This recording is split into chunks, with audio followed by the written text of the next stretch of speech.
I'm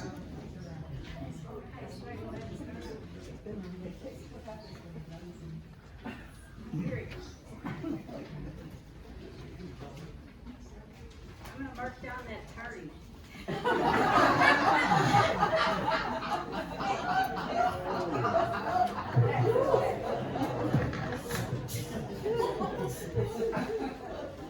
Good morning. Good morning. Welcome to the Unitarian Universalist Congregation of the Swananoa Valley. I'm Sally Smith, and I'm a member of the Board of Trustees. We are a liberal congregation without any particular creed, but we do adhere to our mission statement, which is printed on the front of your order of service, and to our 8 principles, which are on the inside of your order of service if you're not familiar with them.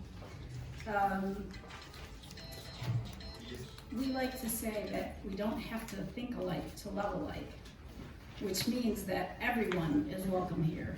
And when we say everyone, we mean everyone, whether you are young or old, tall or short, gay or straight, have gray hair, purple hair, or no hair, you are all welcome here.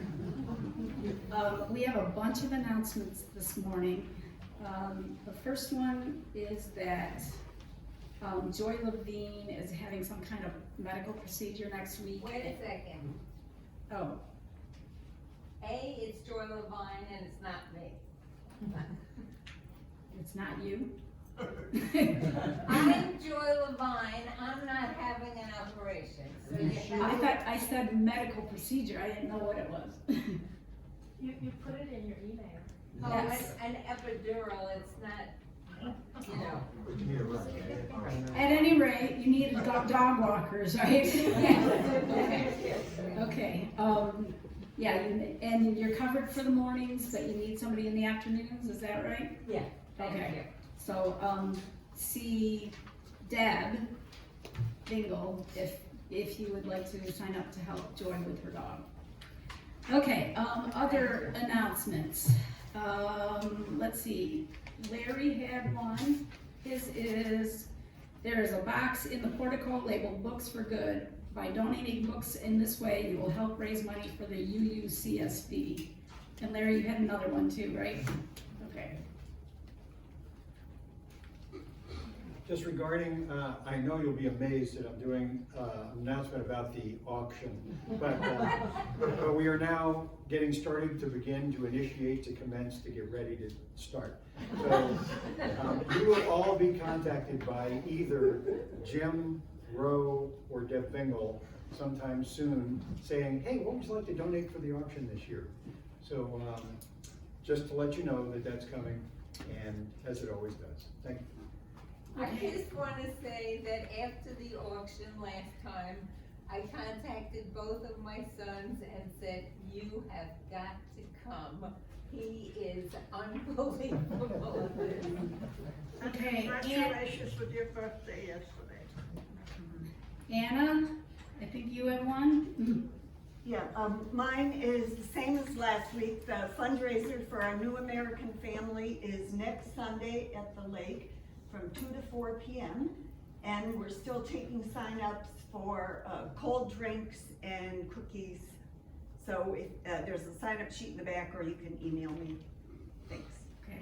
Is there anybody else that I forgot? Because people were throwing these all up. Okay, we have a tradition here of inviting first or second time visitors or people who've been away for a while to stand and introduce yourselves if you're comfortable with that, and so we can all say welcome to you. Is there anybody on this side who would like to stand and introduce themselves? Yes, I'm Jane Doe, and I came from Raleigh, and I visited Anna and Lee from this week. Originally I came from China, and they brought me from 1990 come to US, and I went to school. They brought me to here. So then now I came to visit them this week. Okay. I'm a musician, I play violin. Okay, welcome. Okay, is there anybody else on that side? Well, I'm Alexander probably. The short version. Anybody else on this side? Okay, go ahead. Hi, I'm Barbara Whipple, and I'm from Chicago to Sarasota to here. And I've been a member of the UU Churches of Florida. So I'm glad to be here. Thank you. And I think there was one more over here. I'm Donna. I'm very soft spoken, so I'm sorry if you can't hear me, but I'll You're try to doing talk fine. loud. Me too. I am visiting from South Carolina. I'm not used to talking in public, so I gotta think about what I'm gonna say. I'm gonna go to a retreat this week in Marshall, and I just thought I'd come up to Black Mountain for a few days to visit before I went, and I just love Black Mountain, and I feel like I belong here, so. Welcome. Maybe I'll live here someday. Thanks for all the welcomes. Okay, anybody else? Oh, one more. They're all sitting on this side. Alice Berry, I'm a returner, but it's been a while, and it's nice to venture out a little bit more over the last 2 years. Okay, anybody on this side? Hi, I'm Carol, and I met Michael about 2 weeks ago in Hendersonville. So I'm a musician, and it's nice to be here. Welcome. Anybody else on this side? How about this side again? Oh, one more. My name is Melody, and I'm here with my husband Dan. We just moved here in the last few months from Denver, Colorado. Okay. Anybody else on either side? Okay, for your new people especially, if you would like to learn more about the congregation, there's usually a white card either in the pew in front of you or in the hymnal, and you can fill one of those out and leave it outside in the foyer there, and somebody will contact you however you want, if by email or whatever. We don't want to pester you, but if you want more information, we're happy to give it. Okay, now I'd like to read our land acknowledgement statement.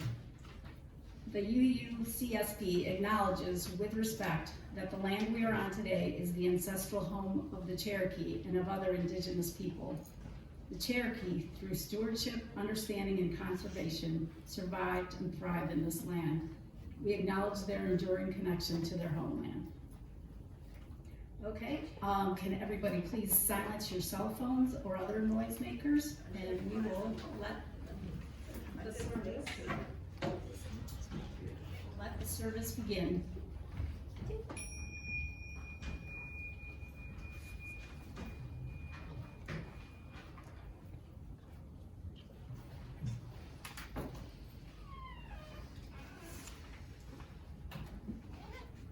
Good morning, everybody. Good morning. I wanted to, it's good to see you. Carol, thanks for being here, and some faces, the reads. I don't want to just sing you out, but it's good to see you. And thank you for the visitors here. And if you need to talk, I'll be available after the service. This candle is for Brother Mark Ward, who made a very sudden transition to the other side of existence this past week. And so keep him and his family in your hearts and minds. I think Hendersonville Church is having a gathering today. I'm on call for that church happened for the past 3 weeks, and they had something yesterday. But if you want to pay your respects and go and gather, they're having something this afternoon. Michael, it's July 30th is his memorial. I was at the vigil yesterday. Thank you. Yes, Thank you. Saturday afternoon. So, with that in mind, let's just have a minute. We'll have our meditation, obviously. Let's just have a moment of silence for Brother Mark and the next phase of his journey.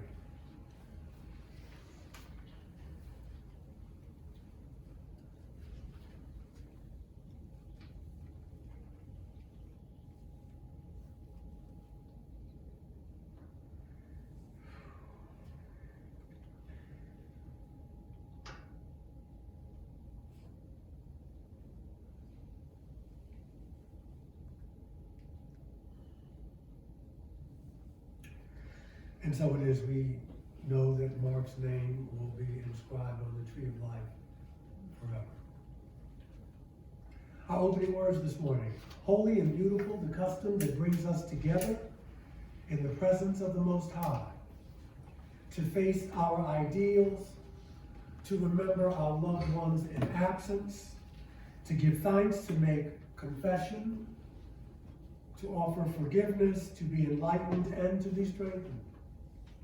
Through this quiet hour breathes the worship of ages, the cathedral music of history. 3 unseen guests attend: faith, hope, and love. Let all our hearts prepare a place. Our opening hymn this morning is number 12. Hymn number 12, O Life that makes all things new. Please rise as you are willing and able.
Please be seated. Our responsive reading, number 468, in the back of the hymnal, and then we will have the pleasure of hearing 2 poems from Jim Lillard. But first, we begin with the words of Unitarian Universalist George Odell. We need one another. We need one another when we mourn and would be comforted. We need one another when we are in trouble and afraid. We need one another when we are in despair, in temptation, and need to be recalled to our best selves again. We need one another when we have accomplished some great purpose and cannot do it alone. We need one another in the hour of success, and when we look for someone to share our triumphs. We need one another in the hour of defeat, when with encouragement we might endure and stand again. We need one another when we come to die, and would have gentle hands prepare us for the journey. All our lives we are in need, and others are in need of us.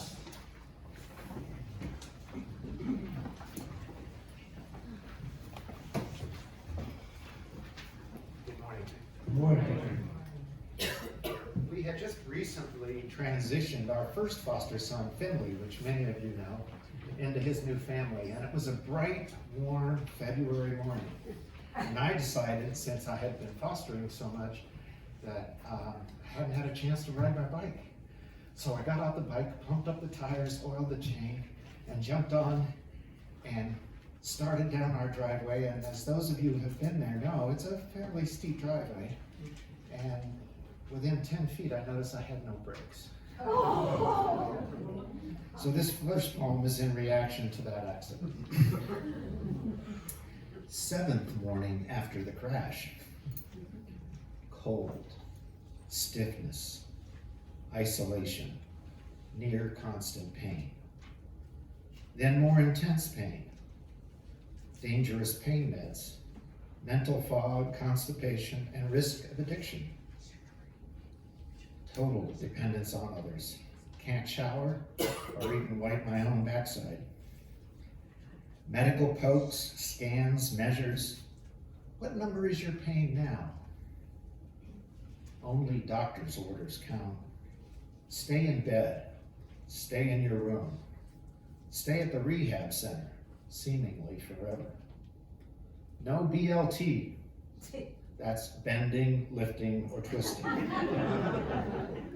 The back brace protects, but limits everything. Others are required to put it on and off. Life is at best on hold. Due to COVID, no visitors allowed. Sleep interrupted frequently, smallest efforts exhausting, even breathing hurts.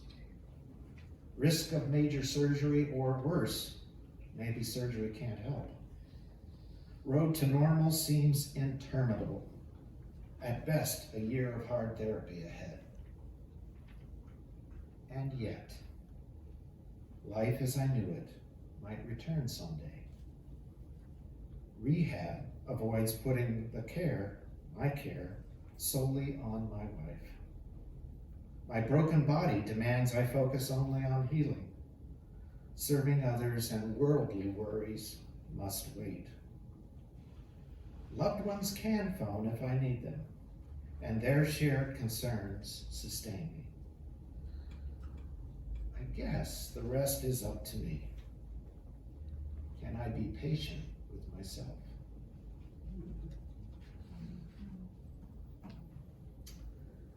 And on a lighter side, this one's called Working Stiff. It's not what you think it is. I have been a working stiff, but it's not that. Working stiff. There's a stiffness in my neck that won't go away. Makes movement difficult enough to avoid my tasks today. There's also a stiffness in our nation, persisting beyond any necessity. Makes showing concern and conversations more difficult than they should be. Reaching, just reaching, pains me greatly, though I know I must still try. I'm wondering how long it will be before health returns, and why. For either of these conditions, do you know a good masseuse? Thank you.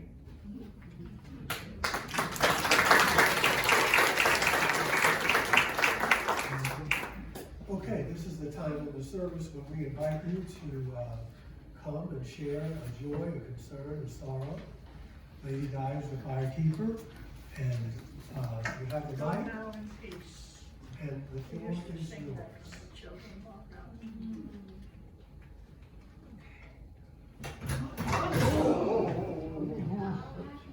Drama with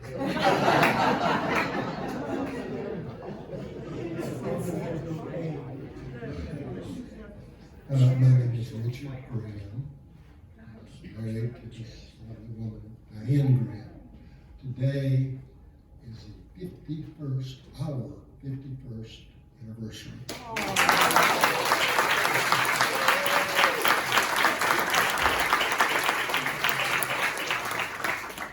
Wanting to have a really good honeymoon, I withdrew every penny from my savings account. After the ceremony, we drove to Asheville, spent the night, had breakfast at Buck's Restaurant, and then came back home. Be careful of the cherries.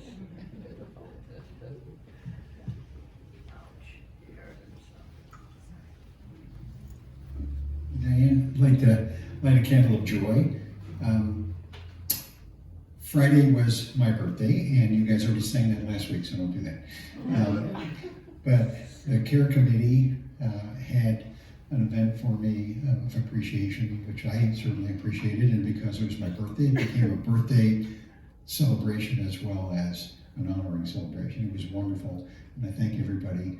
And I especially thought it was great that I ended up with 2 cakes, one of Jim Carillin's famous chocolate cakes, and then of course Alice had to put together a wonderful Black Forest cake, so it was terrific. And then for you non-gluten people, she also baked some brownies, so it worked out great. Thank you, thank you, thank you.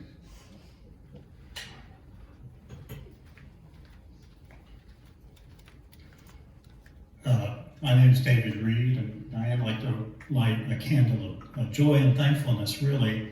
This is for just longevity of friendships and how special that is.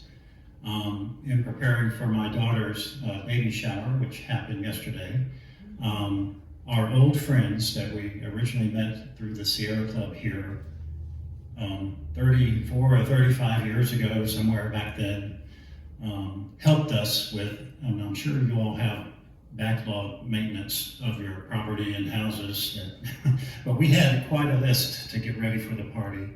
And they pitched in over the course of a week or 2 weeks even, and came over and trimmed and helped with maintenance stuff to get the house in shape. And you just can't replace those kind of relationships. So this is just expressing my gratitude and thanks for those special friends.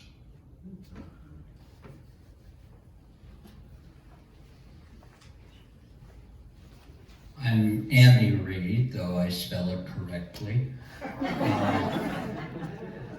I also want to light a candle of joy. I serve on 3 committees at this church, and this past week all 3 of them met. And seeing the efficiency and the dedication of all the people on those committees to making sure that they fulfill their goals and do it well and take up the slack. And you know who I'm thinking of, each of you on each of those committees. It's wonderful to see. And then outside of that whole committee structure, to come in this morning and see that not only is Mary Soyanova here making wonderful coffee, but that again, each week she brings flowers, and I walk in and I see this bouquet in front of the pulpit. What a wonderful group of people we all are. Thank you. We agree.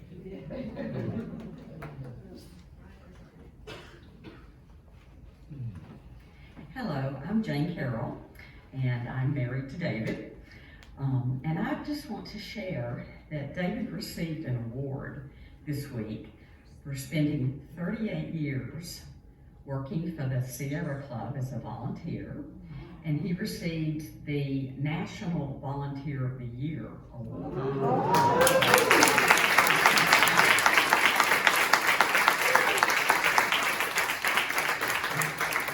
He's been involved in many activities, one of which is trying to protect our forest and wilderness, and that's taken him into about every volunteer activity you could do for the club.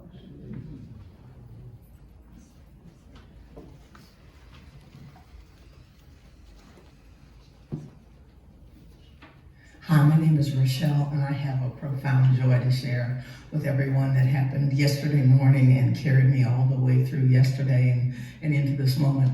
So people always hear about the people of Walmart, and it's never positive stories you normally hear. Well, I was there yesterday morning, and 8 o'clock, I was on my way out, and I'm putting my groceries and things into the back of my car, and I hear a wonderful sound.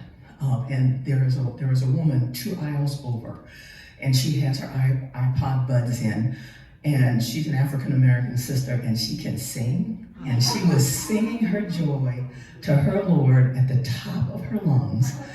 There was a family of women and young girls that were walking to their car behind me, and I saw the 2 younger girls are like pointing at this lady that's over there singing.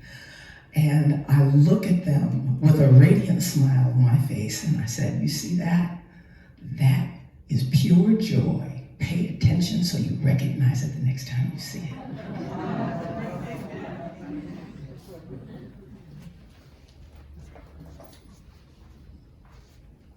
I'm Evan, and I've got two joys. Number one, my oldest boy is turning 11 tomorrow, so very proud of him and his development. Number two, speaking of old friends, last night we got together with some really old friends that I've known for nearly 30 years. I think I met them in 7th grade, and we still keep in touch, the whole friend group. But we were celebrating because she kicked breast cancer, survived, so good news.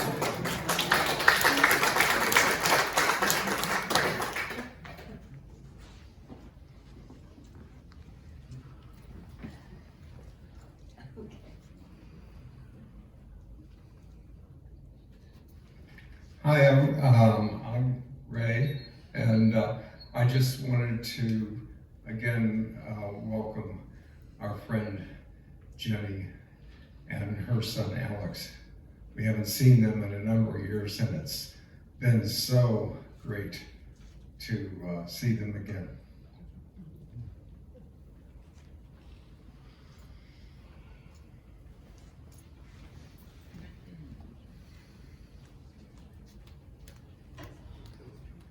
My name is Joy, and I have a joy which has to do with Evan and his lovely sons who came to help me when things had to be dug up and other things needed to be planted. There was a lot of like dying stuff that I didn't want to see anymore, and they were wonderful, and they're so good, I would call them again.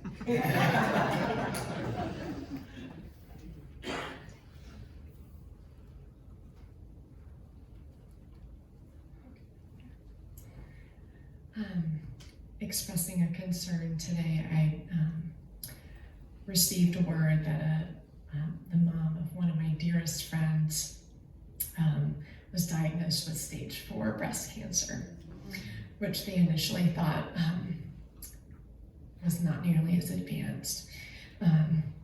She was just recently retired as a human rights lawyer. So holding her and her family with much love and wishing them moments of ease and beauty in the journey ahead.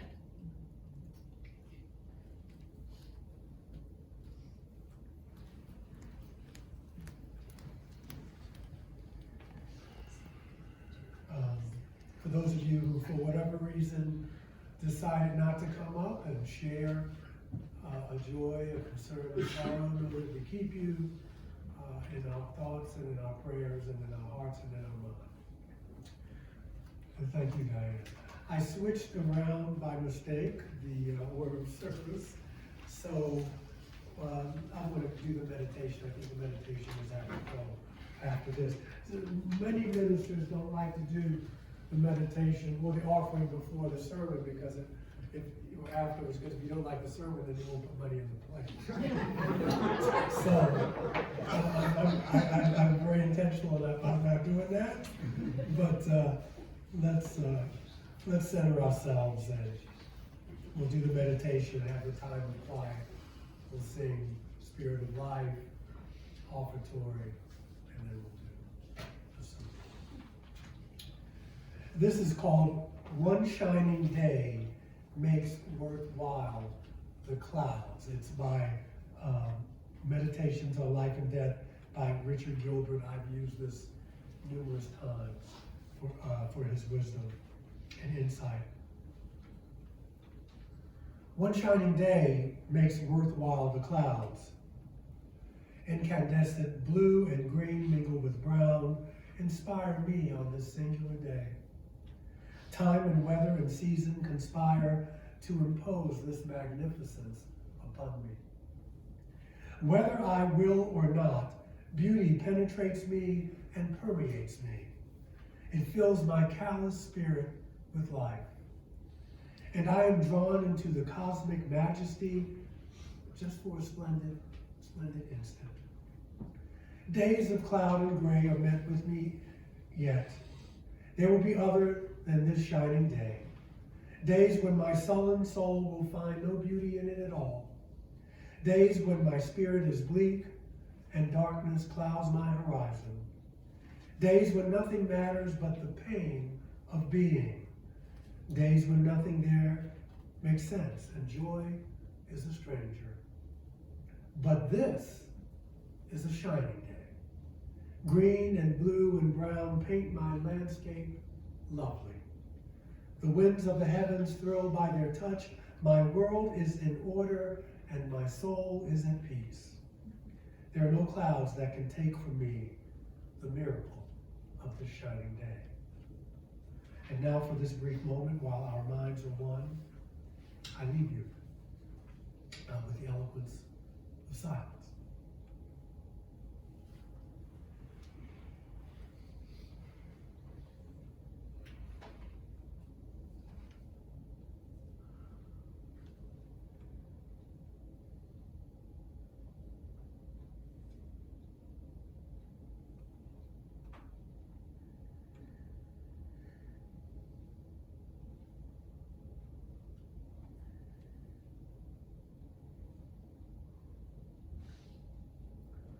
And so it is.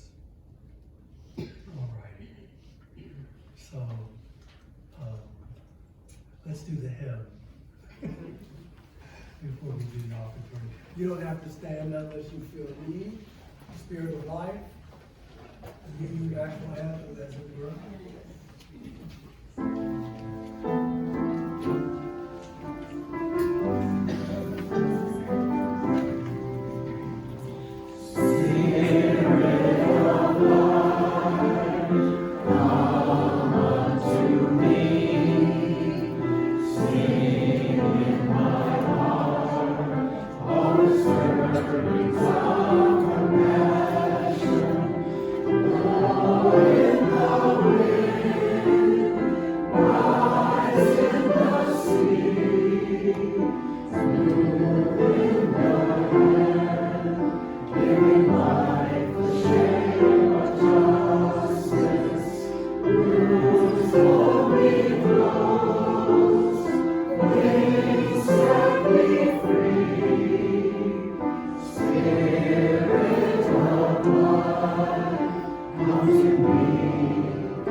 The greatest joy of life is to spend it on something that will outlast it.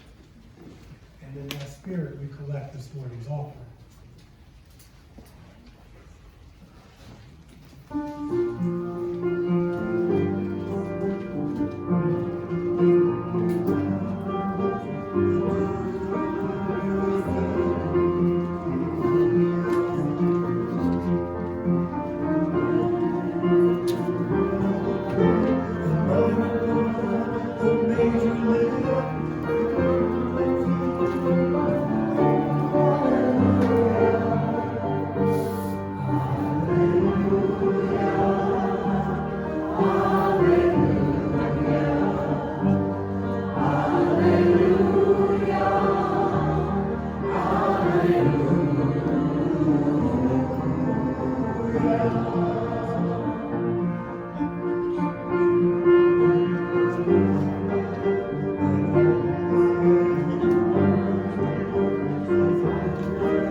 By Leo Tolstoy, I thought was apropos. He writes, if you feel pain, you're alive.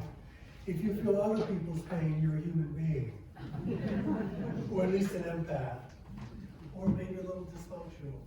You can't handle that. I want to start though with a joke from Larry. But you notice I always mention who sent it, so you can talk to them in the parking lot. A motivational speaker was talking to an audience about fear. And she said, suppose I laid a plank down.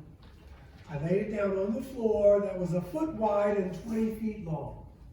And most of you now would probably easily walk this plank.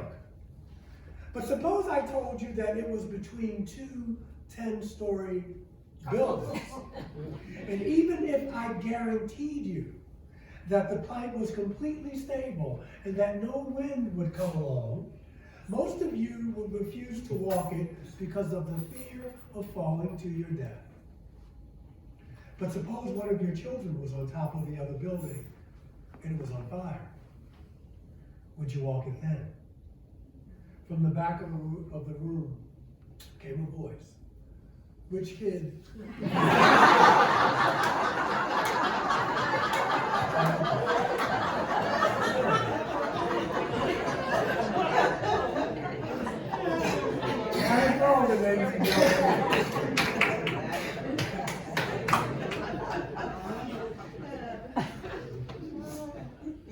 I wanted to talk a little bit, and not in a morbid way.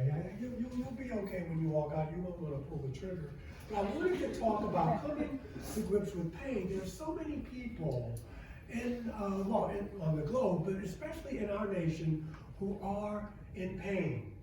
And I remember many, many years ago, and I've mentioned Gene a couple of times. He was a very gifted psychic, a very humble man as well. He didn't know he even had this gift until he took a workshop in the Silver Method, and just very deeply spiritual man, and he just could see things.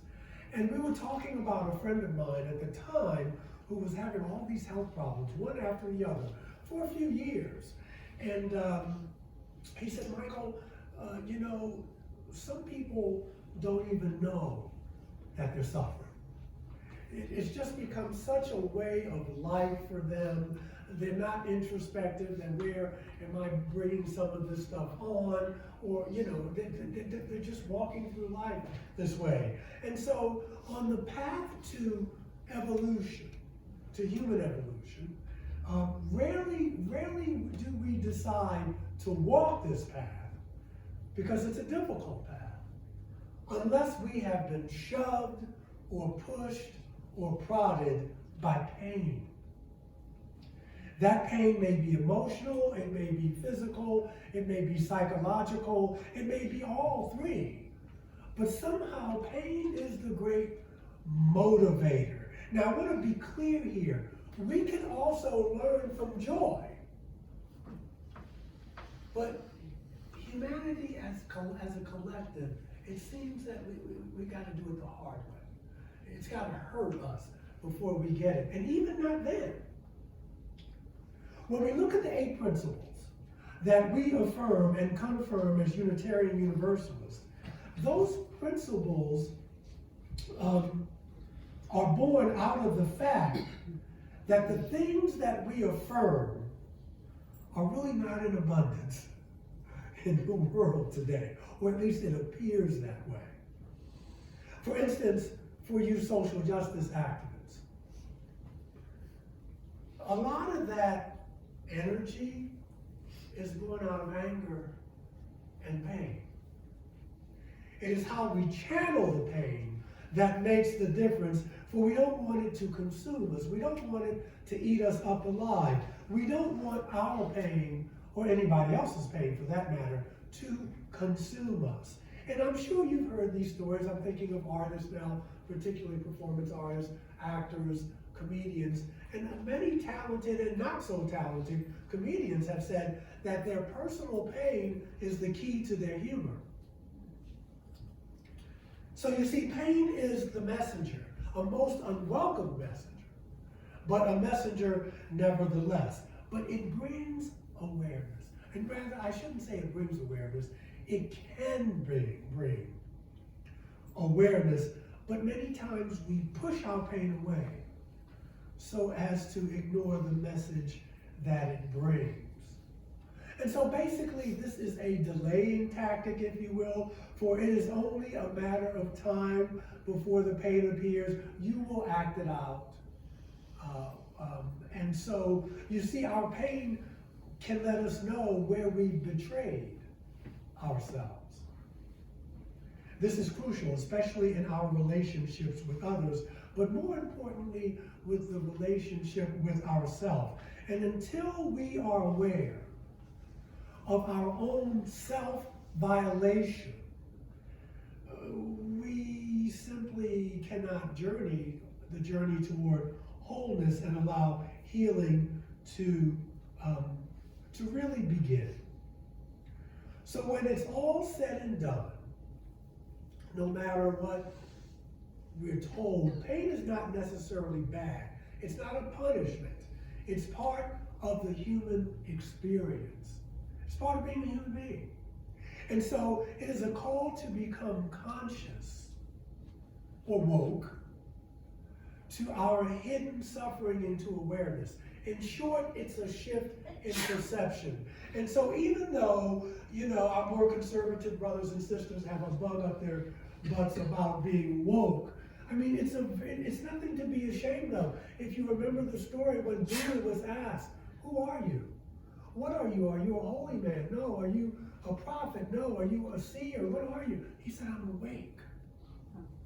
I'm awake. He wasn't ashamed of that. It was the key to the philosophy that has outlived some of our more conservative and closed-minded, and will outlive brothers and sisters, regarding what it means to be awake. And so it's a shift in perception. It isn't easy to face pain, but that is how we heal. I know of no other way. If I did, we could split the Nobel Prize money. There's just simply no other way. James Baldwin reminds us that not everything faced can be changed, but nothing can be changed until it is faced. When we can somehow look pain in the eye, we become aware of that shadow, the disenfranchised aspects of ourselves, and we can bring them into awareness. We bring our shadow selves into light, if you will. And it's not an easy process, but it's a necessary one. The same is true for nations. Parts of ourselves that we have abandoned or betrayed will surface and will always surface when we are in relationships with others. If you want to see how much you've grown, if you want to see how far you've come, if you've been in a relationship and some time has passed, get in another one. And you will see just how far you've come. It is when we begin our relationships with others that those parts of ourselves that have been repressed will miraculously show themselves. If our sexuality has been cut off, we must reclaim it.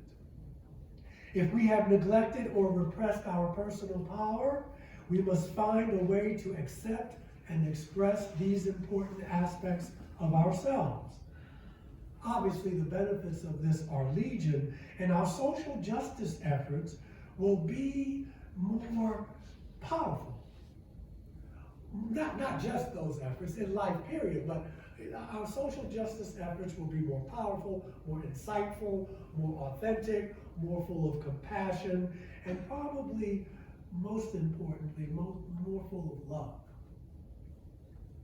Instead of maybe the need to be right, maybe the need to be self-righteous, those types of things. For you see, most of what we dislike or are afraid of in ourselves, we do project upon others. Nothing I'm saying here will be new to you, but Plato says all learning is remembering. If you are afraid of power, you will project this onto some powerful, charismatic figure through whom you will try to live.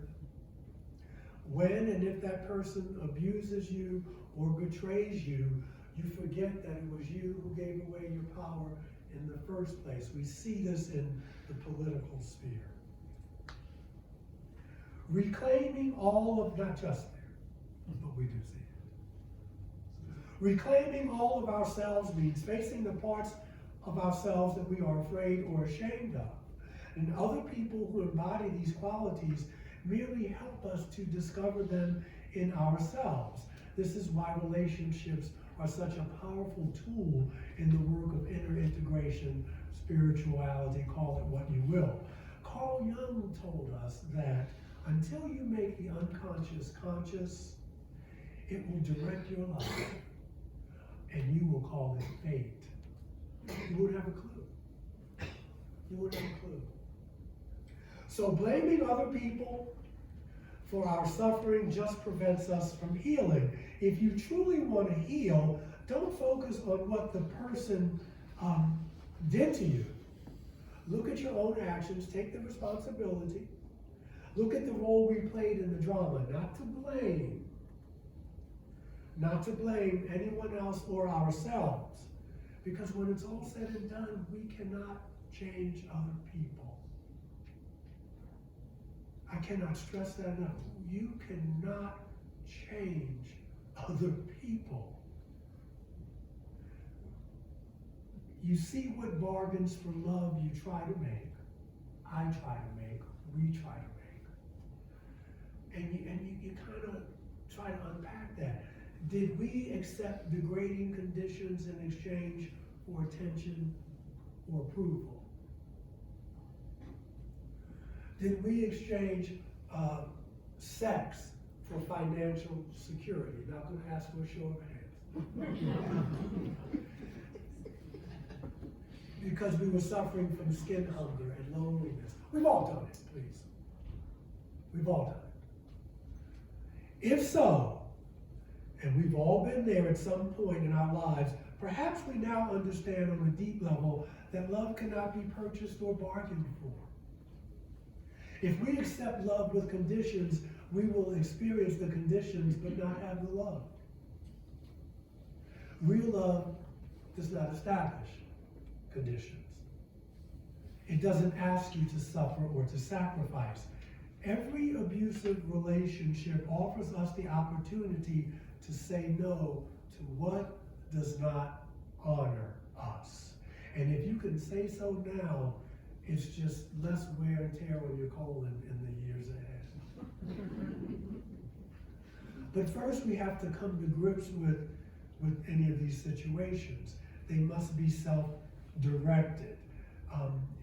Pain is the great equalizer. It can literally bring you to your knees, but it can also make you humble and have more compassion for other people. It doesn't discriminate. And if you've been deeply touched by pain, you already know this.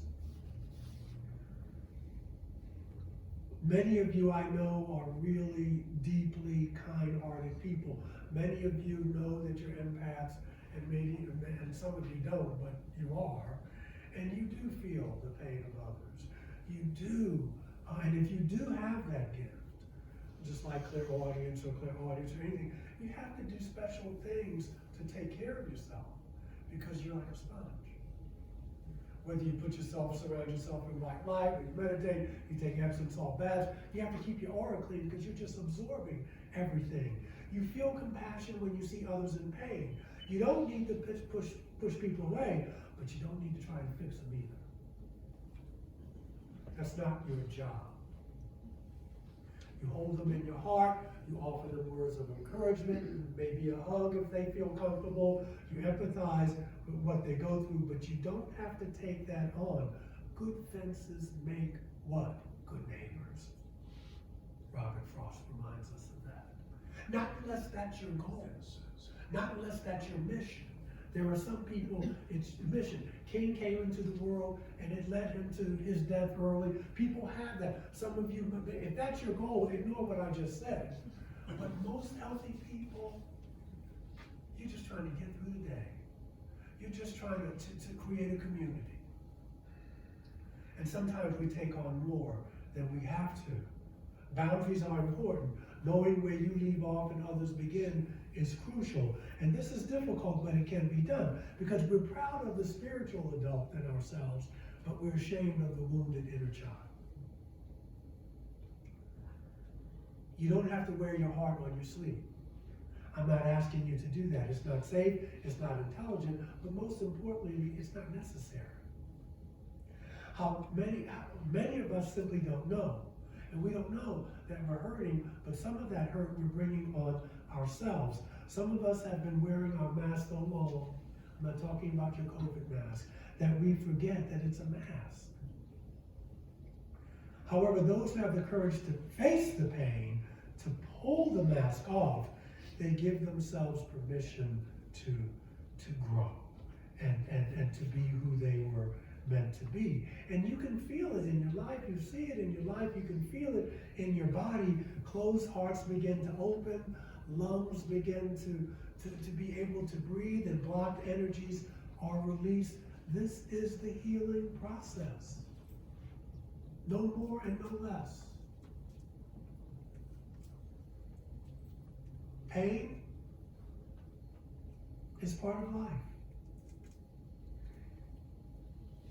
It's just no way to get around it. I've tried. I still do. But it's just right there all the time. And it just a word about being attached to pain. You see it. We hear about it. The attachment to pain is just as dysfunctional as the denial of it. Yet some people see that their pain gets them lots of attention, and they build a whole identity around being a victim. However, the authentic person is not a professional storyteller. She is not a confession artist. And you see it a lot in celebrity culture, which is what we live in. They do not have to be the center of attention to feel good about themselves. The authentic person tells her story because he or she wants to contribute to an act of healing. She tells it with a more profound understanding and acceptance of what has happened. The moment that they have integrated their pain, they no longer need to tell the story. If she insists on telling the story, it becomes a crutch that she leans on even though her limbs are healed. And so then you become more of an entertainer than a witness. More polished than heartfelt. You're no longer empowering people. Many people have no intention of healing. Do you know that? Some people just don't want to heal. The wound is too deep. The pain is so intense. The true healer will wrestle with this compulsion to fix other people. The true healer respects the inner ability of the individual. She or he may assist the individual in connections that are already made, and they will help them to heal and then to move on. So if you wish to assist yourself in healing from your own pain and others and other people's pain, your first question is not how do I heal others? Your first question is how do I create a space, a loving space that will support the healing. We do a very nice job of it here in our pastoral care committee. Hopefully you'll never have to use them, but if you do, you'll be in good hands.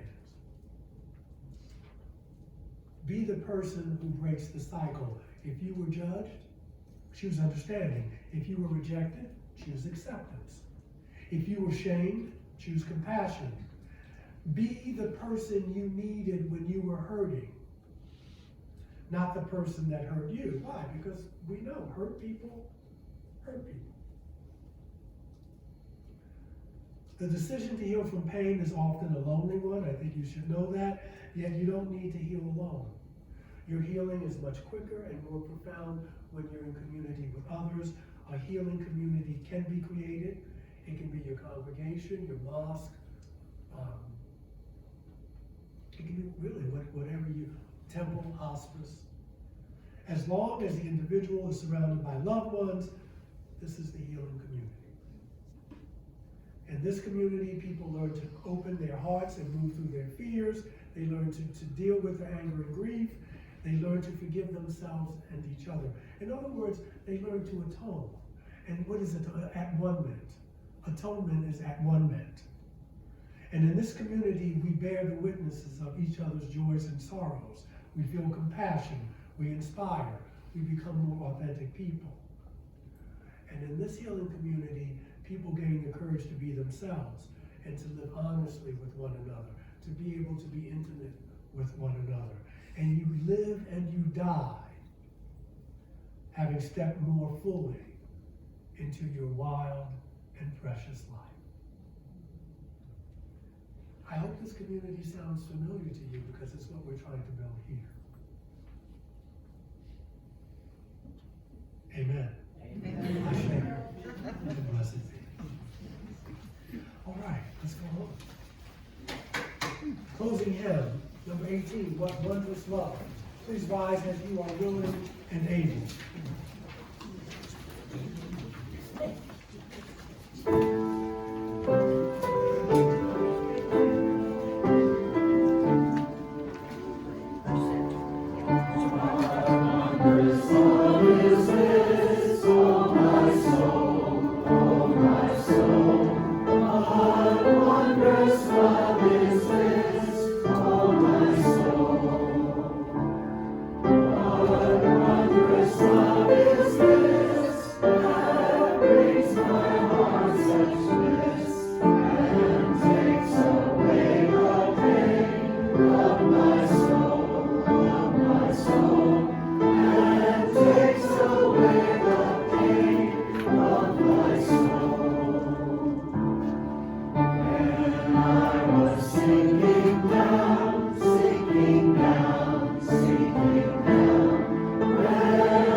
Can we show Linda some love?